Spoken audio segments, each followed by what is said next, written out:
పూర్వం అబ్బాయి కానీ అమ్మాయి కానీ సరే 5వ నెలలో 6వ రోజున అన్నప్రాసన మొత్తం కార్యక్రమం చేసేవారు.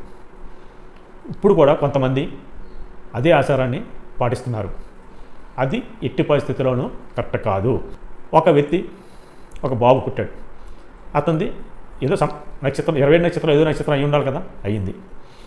ఇప్పుడు 5వ నెల 6వ రోజుని అమావాస్య అవ్వచ్చు. ఆ రోజుని వేరే నక్షత్రం ఏదో ఒక నక్షత్రం ఉంటుంది కదా, ఉండొచ్చు.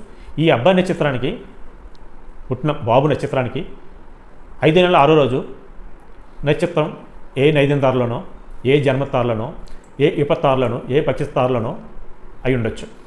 అది ముహూర్తానికి పనికొస్తుందా? పనికిరాదు కదా. అలాగే 5వ నెల 6వ రోజు అన్నం ముట్టించే టైం లగ్నం ఉంటుంది కదా, ఆ లగ్నానికి అష్టమశుద్ధి దశమశుద్ధి కాకపోతే రేపు డైజెషన్ ప్రాబ్లమ్స్ ఉంటాయి కదా.